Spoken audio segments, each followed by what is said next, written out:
Check out these gorgeous multi-million-dollar homes, set in lush landscaping, with grand entrances and the finest of finishes. How absolutely perfect. If you need a place to store your lawn tools,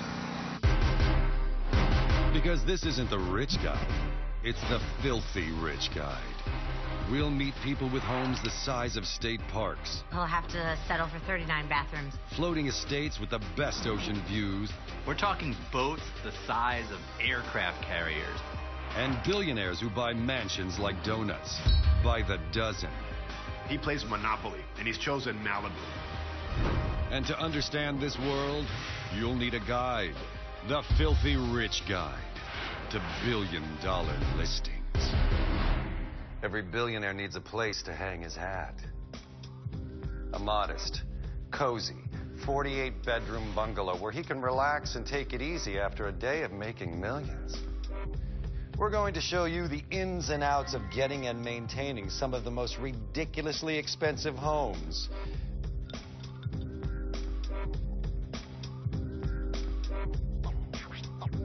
Money can buy.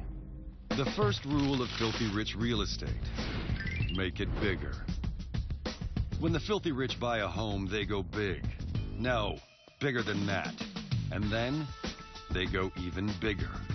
That's what billionaire hedge fund manager David Tepper did when he bought a spectacular $43.5 million, 6,100 square foot in the Hamptons, and then tore that shanty down to build a new one 3 times as big.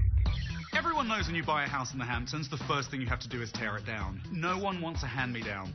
Tepper's new house features a 1,000 square foot garage, 2 hot tubs, a 500 square foot pool house, and a 270 square foot tennis pavilion. I mean, that is an impressive home.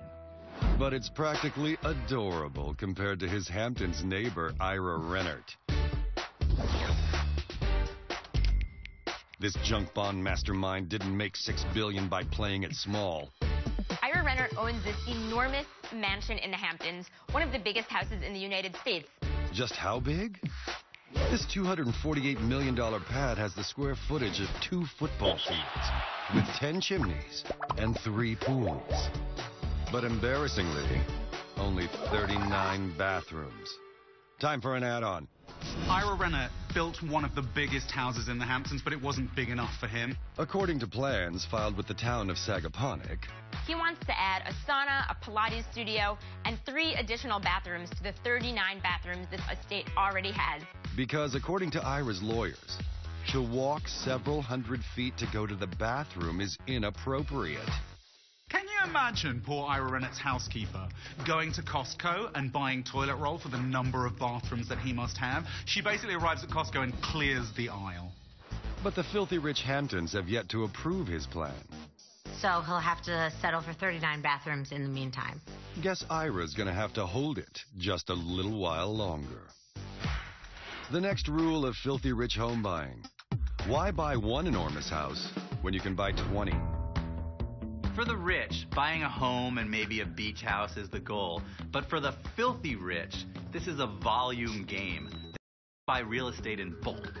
And no one buys bulkier than Larry Ellison, the founder of Oracle and the 3rd richest man in America.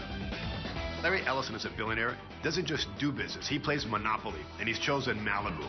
In this lazy beach community, Ellison owns not 1, not 2, but 24 properties. Within Malibu, he actually owns 9 houses on Billionaire's Beach. It's a stretch of beach that's one of the most exclusive and beautiful places in the entire world. It's like he's always trying to build his own town. He got bored with playing SimCity online and was like, you know what? I can afford to. I'm going to go out and do this in real life.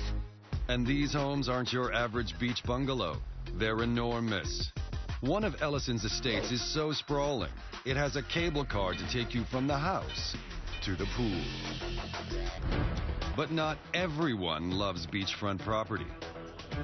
Least of all, Microsoft co-founder Paul Allen.